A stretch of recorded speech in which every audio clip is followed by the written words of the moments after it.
আসসালামু আলাইকুম এভরিওয়ান, কেমন আছেন সবাই? অনেক দিন পর একটা ব্লগ নিয়ে আসলাম। এটা অ্যাকচুয়ালি এমন কোনো ব্লগ নয়।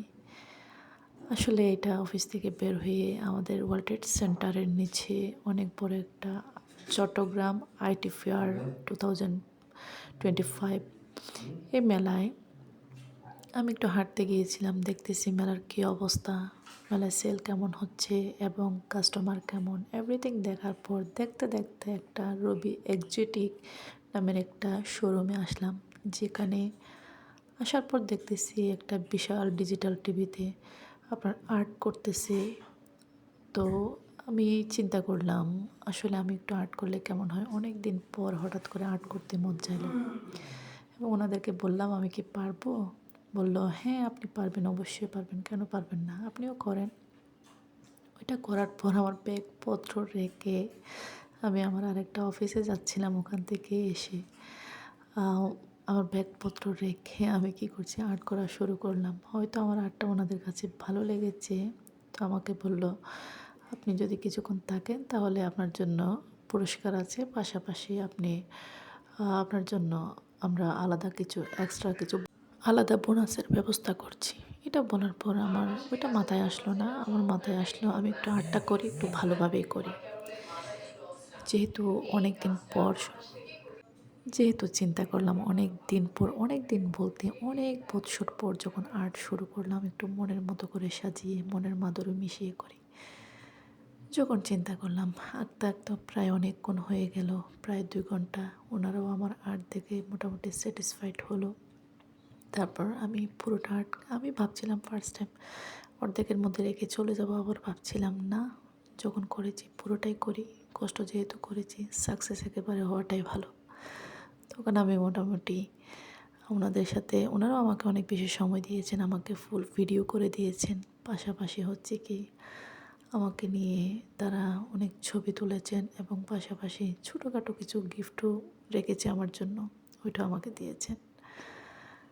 এবং অনেক বছর পরে যেহেতু আর্ট করলাম, চিন্তা করলাম যদি মনের মাধুরী মিশিয়ে না করি তাহলে খারাপ হবে, হয়তো খারাপ হলে আমার মান সম্মান যাবে। পাশাপাশি আমার মান সম্মানও যেন থাকে, আমি ওইভাবে জিনিসটা করি। যাক আলহামদুলিল্লাহ, আমারও করতে করতে ভালো লাগতেছে। তখন চিন্তা করলাম এটা একটু কমপ্লিট করে দিই একবারে। আর আর্টটা করার পর তারা অনেক বেশি খুশি হয়েছে এবং পাশাপাশি আমাকে নিয়ে সবাই সেলফি টেলফি তুললো।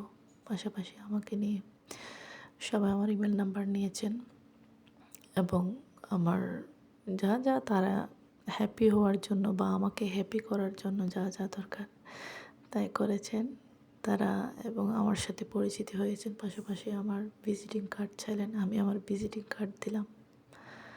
আর ভিজিটিং কার্ড দেওয়ার পর তারা আমার নাম্বার নিয়ে বলল আপনার হোয়াটসঅ্যাপে হয়তো ওরা আছে না কিছু কিছু কাজে যখন নিজের অ্যাক্টিভিটিসটা প্রমাণ করা হয় তখন তারা বাছাই করে না। ইন্টারভিউ বলতে ইন্টারভিউ যে আমাকে সবসময় অফিসে গিয়ে দিতে হবে, আমাকে সবসময় কোনো একটা পরীক্ষার কেন্দ্রে গিয়ে আমাকে পরীক্ষা দিতে হবে এমন কোনো কথা না। পরীক্ষা যেখানে সেখানে দেওয়া যায়, আপনি রাস্তায় দাঁড়িয়েও পরীক্ষা দিতে পারবেন যদি আপনার অ্যাক্টিভিটিস ভালো থাকে, আপনার কোয়ালিটি ভালো থাকে। আপনি কোয়ালিটি ফুল পারসন হলে আপনি যেখানে সেখানে আপনি ইন্টারভিউ দিতে পারবেন। ইন্টারভিউ দেওয়ার জন্য আলাদা কোনো অফিসে যেতে হয় না, আলাদা কোনো কেন্দ্রে যেতে হয় না বা কোনো চেয়ারম্যান মেম্বারের বোর্ড বসাতে হয় না। নিজের কোয়ালিটি থাকলে রাস্তায়ও ইন্টারভিউ হতে পারে। ঠিক সেরকম একটা পরিস্থিতি। আমি যাচ্ছিলাম এক জায়গায়, ঢুকে গেছি অন্য জায়গায়। তো ঢুকতে গিয়ে দেখি আমাকে নিয়ে সবাই খুবই হ্যাপি হয়ে গেছেন। যাক আলহামদুলিল্লাহ। আর আর্টটা করতে পেরে আমারও অনেকটা ভালো লেগেছে। যেহেতু আমি অনেক বৎসর পর, আপনি যখন কোনো বিজয় অর্জন করতে চাইবেন আপনাকে হিমালয় পর্বত অর্জন করতে হবে না, এতটুকু পর্যন্ত যাওয়ার কোনো প্রয়োজন না। আপনাকে বিজয় অর্জন আপনার ঘরের মধ্যে থেকেও করা যায়, এটা যদি নিজের কোয়ালিটি এতটুকু থাকে। আমি 2008 সালে লাস্ট ছবি এঁকেছিলাম, অনেক বছর আগে। 2008 সাল যদি এখন থেকে চিন্তা করা যায় প্রায় 17 বছর আগে। এই 17 বছর পরে কোয়ালিটি যে এতটুকু থাকবে ওনারা নিজেরাই একদম তাজ্জব হয়ে গেছে। ওনারা বলতেছে আসলে আপনার মধ্যে যে কোয়ালিটি আছে এই জিনিসটা দেখলে বোঝা যায়, না হয় এত বছর পর ছবি আঁকার পরও ছবিটা এত সুন্দর আসার কথা না।